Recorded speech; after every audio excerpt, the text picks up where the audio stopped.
I'm Muhammed Hamdan, and this is Nightline, and here are the top stories.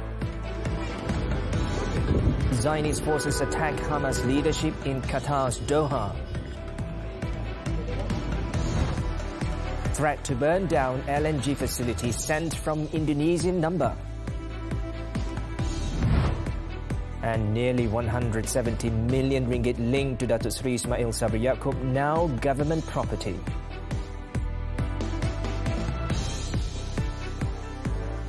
Good morning. We begin the bulletin with this story. Israel on Tuesday launched an assassination attempt targeting Hamas leaders and senior officials of the Palestinian group in the Qatari capital Doha. Israeli Prime Minister Benjamin Netanyahu's office confirmed that the Zionist military carried out the attack on a residential building housing Hamas leaders. It comes as negotiators from Hamas are meeting to consider the latest ceasefire proposal put forth by the United States. No immediate details on casualties or damage were available. Qatar's foreign ministry meanwhile called the attack a blatant violation of international law. Earlier, thousands of leaflets ordering residents to evacuate famine-stricken Gaza City rained down on its streets as Israel advanced plans to clear the area of Palestinians. Amid the intensifying assault, a series of Israeli airstrikes and artillery shelling across the Gaza Strip on Tuesday left at least 35 people dead.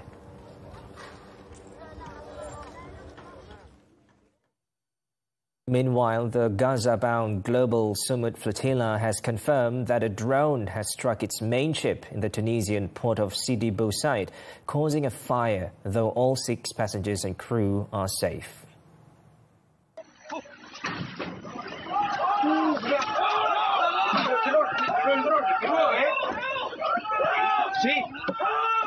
The incident on the family boat, which is sailing under a Portuguese flag and carrying the group's steering committee members, took place at 11:45 p.m. on Monday. Tunisian authorities suggested that the fire was caused by a cigarette butt or a lighter setting a life jacket ablaze. Based on CCTV footage, however, the organizers are convinced it was a drone attack. Might have serious implications on a political level, and we know that it was the drone because we have seen from our video, from the boat, the footage. The fire caused damage to the ship's main deck and below-deck storage. The flotilla is an international initiative seeking to break Israel's naval blockade and deliver humanitarian aid to war-torn Gaza using civilian boats supported by delegations from 44 countries, including Swedish activist Greta Thunberg and Portuguese left-wing politician Mariana Mortágua. Back home, a threat to burn down the liquefied natural gas or LNG complex in Bintulu, Sarawak was sent using a phone number registered in Indonesia. Deputy Prime Minister Datuk Seri Fadilah Yusof revealed that several threatening messages were sent to an employee at the Petronas LNG complex in Bintulu. Following this, Sarawak police raised security measures to the highest level around the strategic infrastructure. Fadilah said the police are continuing their investigation to identify the person responsible for sending the messages. Tapi siapa, polis masih membuat siasatan. Jadi sebagai langkah berjaga-jaga, MKN telah mengeluarkan untuk meningkatkan dari segi kawalan, keselamatan. Speaking to reporters after attending an event in the capital on Tuesday, he noted that the threats were sent after the sender did not receive any response to their initial message. Dia minta menjawab sesuatu, tapi sebab tak ada respon, dia mengugut untuk membakar LNG kita. On Monday, the National Security Council ordered all LNG facilities in Bintulu to immediately tighten security measures in light of the threat. In a statement, Petronas said its LNG operations were unaffected and there was no disruption to the supply at its facilities in Bintulu. In a related development, Inspector General of Police Datuk Seri Muhammad Khalid Ismail said the Petronas employee involved had received multiple threats from an unidentified individual. Dan kita menasihati semua kepada pihak Petronas untuk mempertingkatkan keselamatan di fasilitis masing-masing, dan pihak polis juga membantu di semua kontijen-kontijen bagi memastikan fasiliti-fasiliti Petronas dan juga perkara-perkara yang berkaitan dapat kita selenggarakan dengan baik dan sempurna demi keselamatan negara. Kesihatan dan penguasaan trafik. Meanwhile, Bukit Aman has taken coordinated action to address the threat, including tracking down the individual believed to have sent the text messages. Kita masih dalam proses siasatan. Kita dalam proses mengenal pasti siapa yang hantar ugutan tersebut. Walau bagaimanapun dari sudut keselamatan kita akan memperketatkanlah. Elsewhere, Sarawak Deputy Premier Dr. Amar Douglas Ugah Embas stressed that any threat against energy facilities, particularly the LNG complex in Bintulu, cannot be taken lightly as it involves both economic and national security interests. We hope steps are taken to make sure if there is such ancaman to protect our assets. Moving on, the forfeiture process involving nearly 170 million ringgit in cash linked to former Prime Minister Datuk Seri Ismail Sabri Yaakob has been completed. Malaysian Anti-Corruption Commission Chief Commissioner Tan Sri Azam Baki said the transfer of the money into the government's consolidated fund began on Tuesday. According to Azam, the transfer follows Ismail's decision not to file a legal challenge to contest the prosecution's forfeiture application up until Monday. Dan ini bermakna secara rasminya wang ini adalah menjadi hak milik kerajaan dan proses untuk mengasukkan wang ini dalam consolidated fund akan dimulakan pada hari ini dan mungkin dalam tempoh terdekat akan masuk dalam akaun kerajaan. He added that so far no charges have been brought against any party, including the Member of Parliament for Bura. The MACC has completed its investigation into the grave case involving Ismail and his former political secretary, Dr. Muhammad Anwar Muhammad Yunus, and it is now up to the Deputy Public Prosecutor to decide on the matter. Pihak Pendawa Raya adalah merupakan satu entiti yang bebas. Jadi pihak kami sebagai pegawai eksekutif yang menjalankan penyiasatan, kami tidak ada sebarang kawalan dari segi timeline mereka untuk membuat keputusan. On July 7th, the MACC filed a forfeiture application for nearly 170 million ringgit in cash, allegedly belonging to Ismail, which had been seized from Muhammad Anwar to be transferred to the Malaysian government. The cash in various currencies, along with gold bars, was found in a condominium in the capital, believed to have been used as a safe house.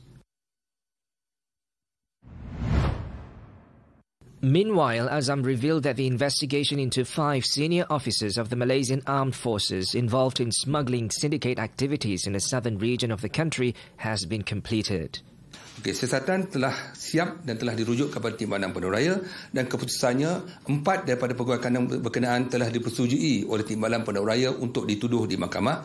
Seorang lagi akan dikemukakan laporan tata tertib kepada pihak MINDEF untuk diambil tindakan tertib ataupun untuk diambil tindakan lain seperti court martial dan sebagainya. He added that the Deputy Public Prosecutor will decide whether charges will be brought against 6 civilians who were also arrested during Op Soho. MACC investigations found that the main suspect leaked military operational information to smugglers and assisted the syndicate in bringing contraband goods from neighboring countries into Malaysia. It was reported that the total value of the goods smuggled into the country is estimated at around 5 million ringgit per month. Now, the inquest into Zara Khairina Mahathir's death, entering its 4th day, has revealed that severe traumatic brain injury with multiple complications was the primary cause of her death. The Kota Kinabalu Coroner's Court was also informed that the teenager's body showed no bruises or external signs of abuse when she was brought to Queen Elizabeth Hospital. This was confirmed by Dr. Pavan Kumar Balachandran from the hospital's neurosurgery department and Dr. Jennifer Wu from the emergency and trauma department, who both testified as witnesses on Tuesday. Dr. Pavan Kumar said Zara suffered extensive bleeding in the brain and showed no response upon arrival before her condition worsened, and she was pronounced dead at 1:07 p.m. on July 17th. He also told the court that initial checks by the neurosurgery team found Zara already intubated with no neurological response or brain reflexes and at the lowest level of the consciousness scale.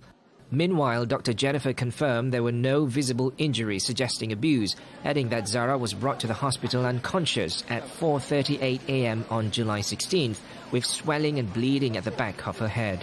The inquest was adjourned to Wednesday. A married couple who own a courier company were arrested along with 2 of their employees on suspicion of distributing ketamine in Kota Kinabalu, Sabah. 2 raids early this month at a business premises in Taman Sri Kepayan resulted in the seizure of more than 20 kilograms of ketamine along with 6 luxury cars valued at approximately 4.2 million ringgit. Sabah Police Commissioner Datuk Jautih Dikun said the first arrest involved a 36-year-old company manager. Further investigation subsequently led to the arrest of another man, aged 47, who also worked as an operations clerk for the company in the Yusang Kepayan area. Following this, the married couple, aged 47 and 46, were also taken into custody. It is believed that the company manager was responsible for overseeing the syndicate's activities, using courier services to transport packages containing drugs from Peninsular Malaysia to Sabah. The suspects have been remanded until this Thursday to assist in investigations under the Dangerous Drugs Act.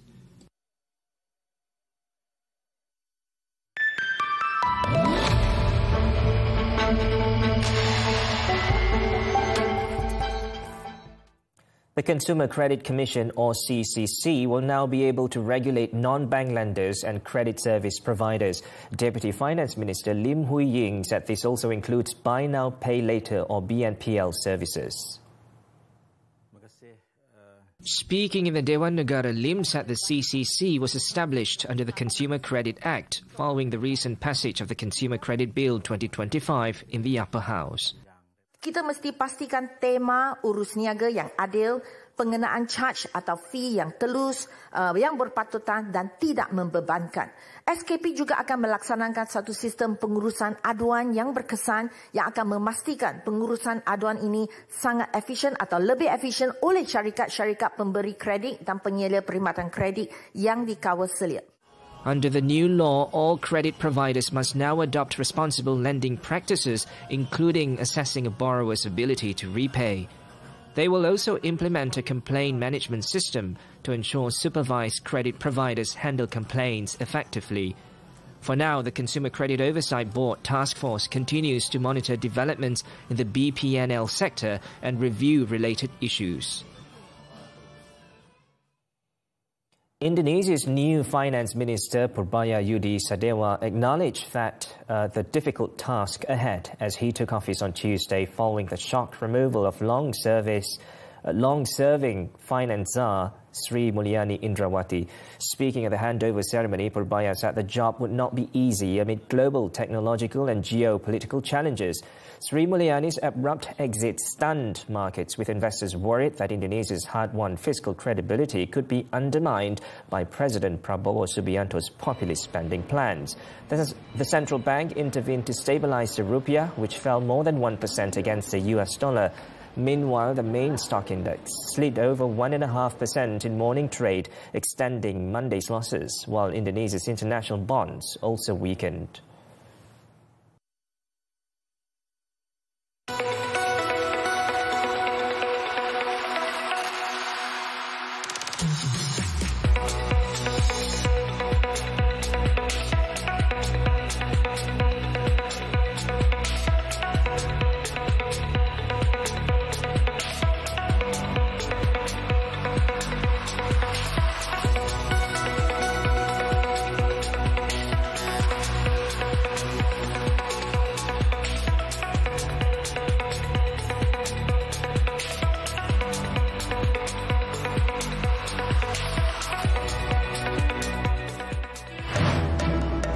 ASEAN's strength lies in cooperation and consensus, says PM. This and more after this breather. Fetri, kedai makan dekat rumah saya tu pelanggan dia beratur panjang. Itu mesti pelanggan dengan kuasa review. Kes boleh di tempat kerja, jangan sampai jadi mangsa. Semakin banyak bangunan usang yang terbiar, apakah solusinya? Ketika ziarah orang sakit atau yang sudah meninggal dunia, adab perlu jadi keutamaan. Cuti sekolah bakal bermula, uruskan kewangan anda dengan bijak. Isnin hingga Jumaat jam 10 pagi. Stream lagi tonton juga eksklusif di TV3. Pada tahun ini, sehingga Ogos 2025, kita telah menerima lebih 700 kes cyberbully yang dilaporkan ke Cybersecurity Malaysia. Apabila mereka mula mengalami keresahan, kemurungan, itu menyebabkan mereka merasa penat untuk meneruskan kehidupan dan berjuang untuk membersihkan nama mereka. Syah dikatakan telah membunuh diri atas isu tekanan daripada cyberbully. Nightline continues. United States President Donald Trump and Chinese Premier Li Qiang will visit Malaysia next month for the 47th ASEAN Summit. Prime Minister Datuk Seri Anwar Ibrahim also revealed that Russian President Vladimir Putin is seriously considering attending the meeting in Kuala Lumpur. We are fortunate because despite the issue of tariff, President Donald Trump called and informed me that he's visiting Malaysia next month to coincide with the ASEAN meeting, and Premier Li Qiang will also be there. President Putin met me in Beijing and said he's seriously considering coming to Malaysia. Anwar said this during his speech at an event in the capital on Tuesday evening. He also said the high-profile attendance reflects Malaysia's central role in regional and global diplomacy.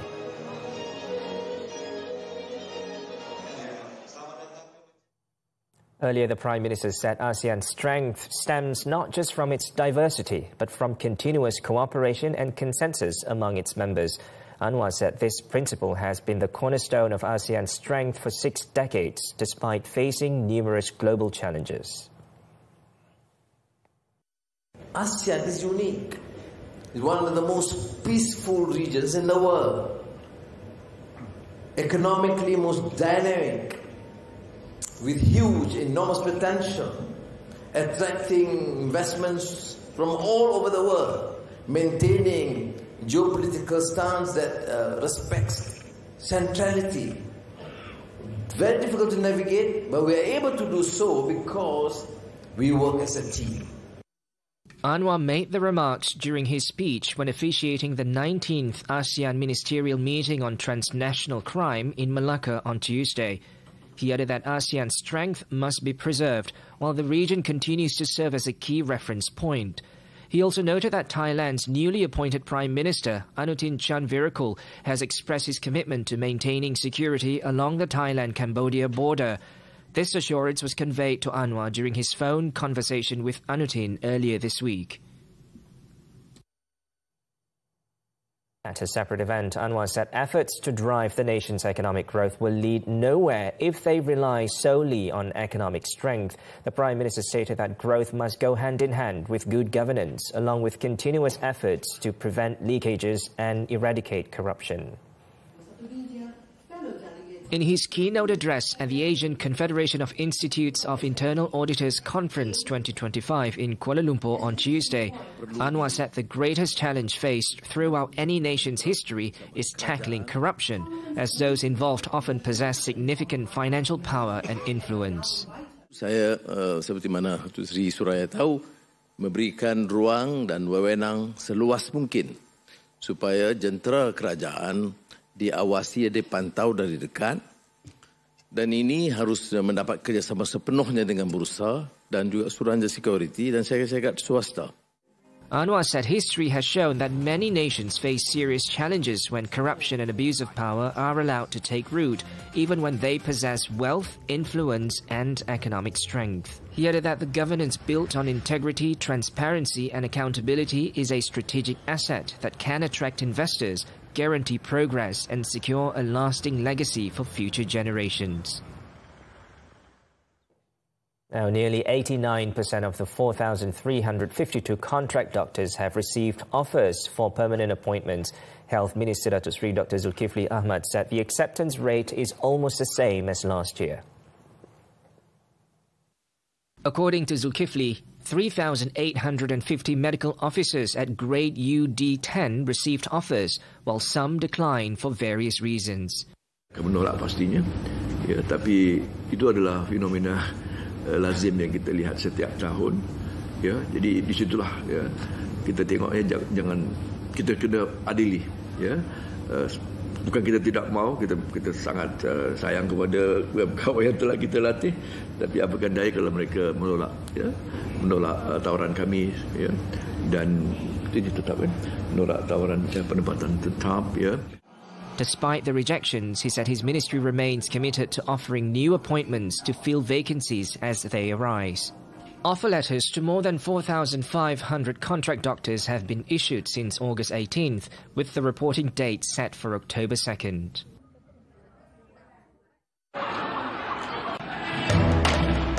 Protests escalate in Nepal. The details when Nightline returns.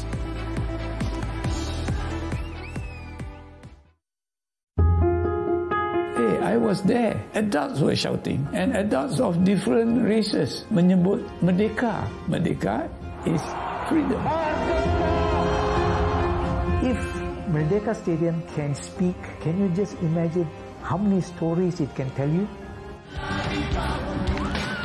I want everybody to come, join hands and see a really good concert.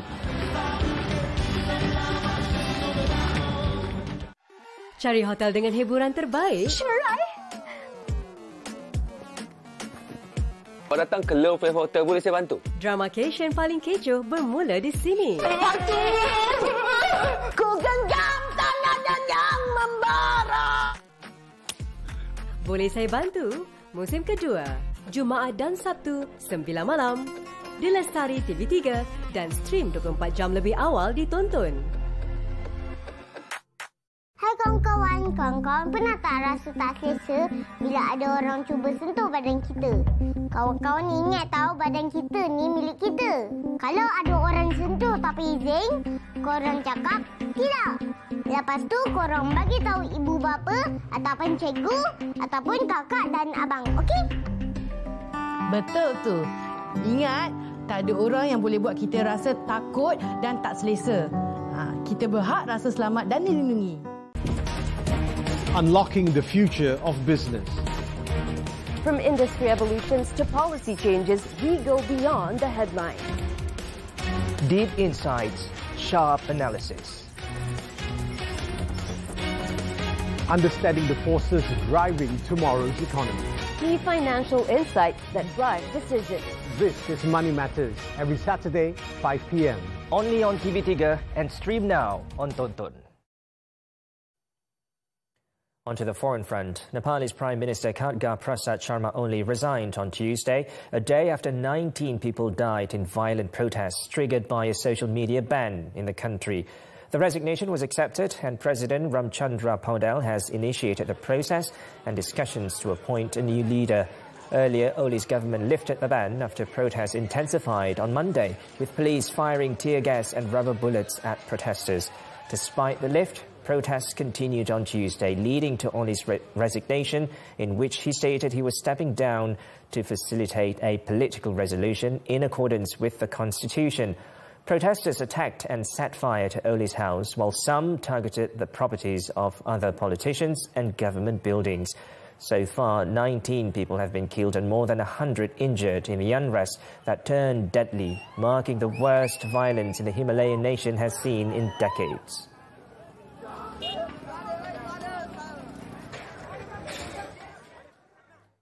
Meanwhile, no Malaysians have been reported to be involved in the large-scale protests in Nepal. In a statement on Tuesday, Wisma Putra said the Malaysian embassy in Kathmandu is closely monitoring the situation in the country. Malaysians living in or visiting the affected areas are advised to remain vigilant and follow safety instructions issued by local authorities. Those who have yet to register their presence in the country are encouraged to do so through the e-consular portal.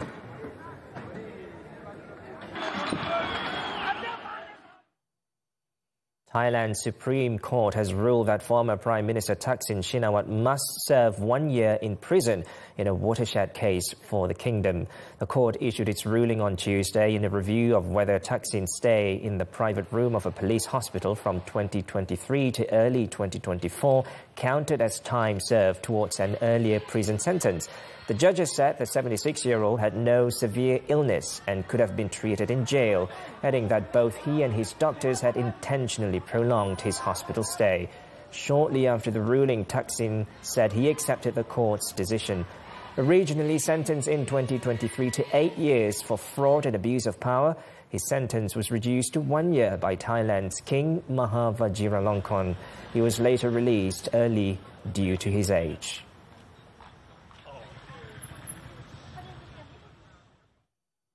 French President Emmanuel Macron is seeking his 5th Prime Minister in under 2 years after opposition parties united to oust centre-right Prime Minister François Bayrou over his unpopular plans for budget tightening. According to a government website, Bayrou submitted his resignation to Macron, who stated that Bayrou and his government will remain in a caretaker role until a new government is appointed. Bayrou's 9-month premiership ended on Monday when he lost a parliamentary confidence vote. Defence Minister Sébastien Lecornu's name is among those circulating as a possible replacement, with Macron also potentially looking at someone from the centre-left or a technocrat. There are no rules governing whom the president should choose or how fast, though a government source said Macron, who has been in office since 2017, may appoint his new prime minister later on Tuesday.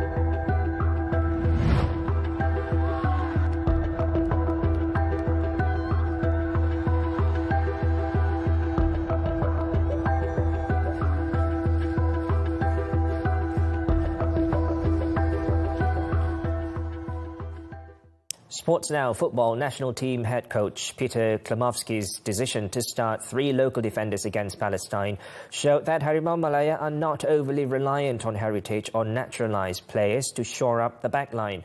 Klimovsky said he trusts every player and was encouraged by how the locals proved capable of forming a solid defence.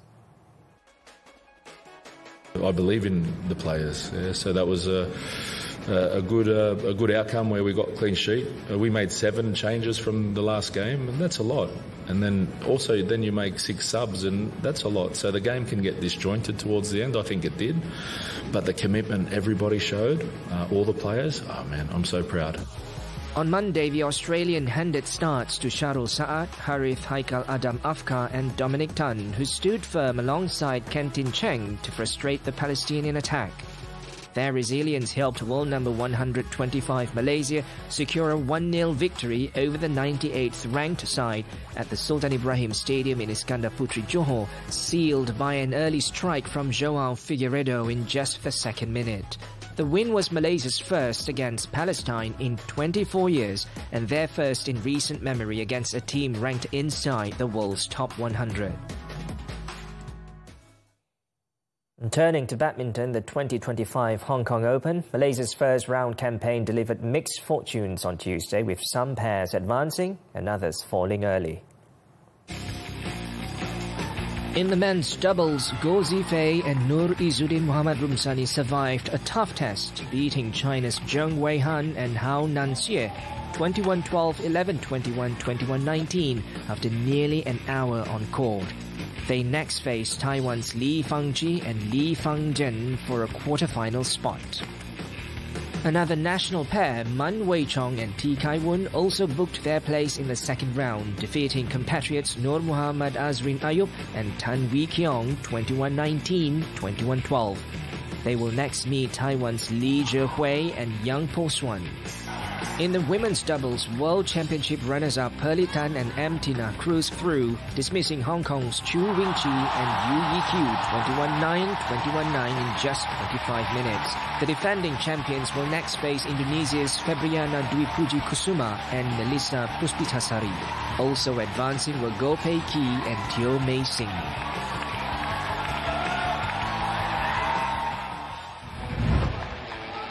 Meanwhile, top national men's doubles pair Aaron Jia and So Woo-yik suffered a shock exit in the first round. The top seeds were beaten 13-21, 13-21 in just 28 minutes by England's Ben Lane and Sean Vendy, their second straight loss to the world number 15 duo after last year's Arctic Open. Another Malaysian pair, Ong Yu Sin and Teo Yi Yi, also failed to advance, losing 24-22, 20-22, 17-21 to Taiwan's Lee Zhehui and Yang Po-Suan.